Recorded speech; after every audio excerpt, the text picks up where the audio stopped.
I know we are late to the game. Samsung Malaysia just only launched the Galaxy Ring recently and it's way past the original global launch date already. So let's talk about the experience of living with the Galaxy Ring because I've been using this ring for the past 2 weeks or so. And thanks for liking and subscribing. Now let's get down to the idea of owning a smart ring. And also do let me know your thoughts down below as well because the idea of a smart ring is considered still quite new, although it is not a new tech as many other brands are already doing it. Okay, so let's begin. In Malaysia, if you want to buy the Galaxy Ring, you can still get the sizing kit online and get it delivered to your doorstep, but it's a waste of plastic since you are only going to use it once to determine your ring size and then just dump the entire sizing kit. So what Samsung Malaysia does is to put the sizing kit in the Samsung Experience stores so you can go there and use the sizing kit there. Just try whatever that fits you best. The rule of thumb here, or in this case the rule of index finger, since it's best to wear the ring on your index finger, is to have a bit of slack so you can have adequate skin contact and also have it easy enough to take in and out of your finger. You should be able to clench your fist as well without having constriction for your blood flow on your index finger as well. So that is how I settled for ring size 11. Size 10 was a bit too small as it did constrict my blood flow, and with that out of the way, yeah, the Galaxy Ring with size 11 in the titanium silver color arrived to my doorstep.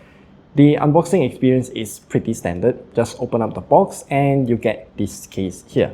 This case is made out of clear, glossy plastic. It sure looks fancy as we can see what's inside directly. There is a USB-C port at the back here to charge, and we can see that there is a white LED ring around the Galaxy Ring itself, and that white LED ring is the battery indicator. The case in itself functions basically more or less the same as your earbuds.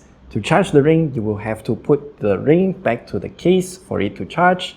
And I am not sure if Samsung sells the case separately, but I think they should because this middle pole here in the middle matches your ring's size that you've got. There is also a button at the top here. Pressing it will show you the battery of the ring and also the case itself, and if you hold this middle button here, you will enter pairing mode for the rings if you want to pair it with another device. Now, the Galaxy Ring in itself is quite cleverly designed, I would say. The outer diameter has a slight concave shape. It's smooth all around except for this line here. This line indicates where the sensors are located, and this line should be always positioned on the fleshy part of your finger. That means the underside. Also, the titanium silver color has a matte finish. Even the titanium black color has a matte finish too, and somehow the titanium gold is just a bit too glossy and reflective for my taste. I just want to point that out in case you are considering getting the gold color. Now, the inner diameter of the ring is covered by sensors on one side. There is an accelerometer, optical biosignal sensor for heart rate, blood oxygen level sensor, and also skin temperature sensor. These sensors also act as an anchor for the ring on your finger so that it doesn't spin around even if I try to do this. Other than that, there is just a label of the ring size on the other side, and that's about it. The Galaxy Ring will automatically detect whatever we're doing, workouts, sleeping, or doing whatever gestures like this to take a picture. Yes, the Galaxy Ring has some simple gestures that we can perform via just simple hand gestures. However, since Samsung recommended us to wear the Galaxy Ring on our index finger, there could have been a trackpad on the outer wall here so that we can swipe to do more things.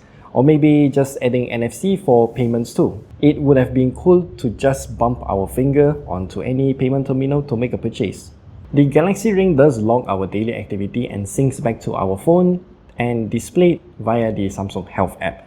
That means we can essentially leave our phone at home, then go out for a walk or a jog, and then eventually everything will be synced back to our phone. If you've used the Samsung Health app before, then it basically functions the same as the Galaxy Ring. Based on all of the data the Galaxy Ring collected via those sensors, It can show us our sleep score, our energy score, steps, heart rate, calories burned, all of those stuff. As for the accuracy, I'm not the best person to test it out, so I will leave a link down to another reviewer who is an expert in all of this stuff. For all I can say is that I paired the Galaxy Ring with my S25 Ultra at first, and it worked in tandem with the Galaxy Watch Ultra, as stated at the top of the Samsung Health app. I'm not sure how they both work together because I do see the LED sometimes turning on the watch and sometimes on the ring. And sometimes both of them light up at the same time as well, so I'm not sure what's going on. So I decided to pair the Galaxy Ring to the Galaxy A56 instead, so I can compare the data collected from the Galaxy Ring and the Watch Ultra. And the result is as shown on the screen here. There are some discrepancies, but yeah, how much data can you collect from a finger compared to your wrist? That is a question that remains to be answered because I don't have any proper equipment as a control. Both of these are variables for me. And as for the battery life, I think it's okay. It lasts for about 5 days in a single charge. Ring sizes from 12 and above will have a slightly larger battery capacity lasting for another day more. Not a huge deal, but it's a bonus if you have thick fingers. The Galaxy Ring is also rated for IP68 and can withstand up to 10 atmospheric pressure, and that is to be expected since our hands do sweat and we wash our hands constantly throughout the day anyway. But how is it like to live with the Galaxy Ring though? That's something I want to answer because throughout my entire life, I never wore any rings at all. This is the first time I'm ever wearing a ring on my finger, and honestly it feels weird. While I got used to the feeling of having a ring on my finger after a day or two, its presence will be reminded when I just try to live my life. For example, grabbing my thermos to get a sip will instantly have metal to metal contact and that clank will be there. Spoons, forks, knives and chopsticks are the same as well. Yes, I can use chopsticks with both my hands. Even gaming feels weird as the ring will always hit the controller. The one thing that I still cannot get by is when I wash my hands. Whenever I dry my hands, the space between the Galaxy Ring and my finger will be damp and it just feels a bit weird. So since the Galaxy Ring can easily be taken in and out of my finger, I just took it out, dried my hands and then put the ring back in. It's not the most ideal situation, but that's how I get by. Now the question I want to ask is, why does the Galaxy Ring exist? Well, for a good reason actually. It's a device for those who don't want to wear a watch constantly but still want some sort of a health tracker, especially while sleeping. Or maybe you just want to wear your Rolex instead of the smartwatch. I can totally understand too. That means the Galaxy Ring is meant for you. As for the price, it's at 2,099 ringgit Malaysia. It's a bit high, but I do think that if you're looking for a smart ring anyway, then the Galaxy Ring will be on your list. So maybe the price doesn't matter much because I still believe that this ring is quite a niche product.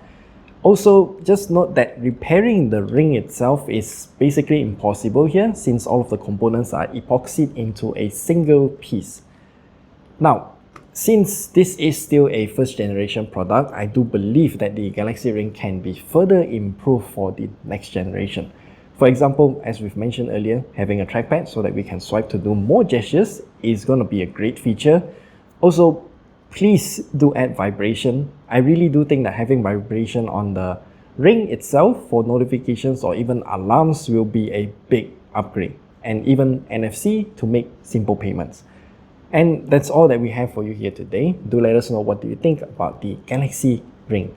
I'd be happy to know all of your thoughts down below because I'm sure a lot of you have a lot of colorful comments. So let me know all of your thoughts and we will see you guys in the next video.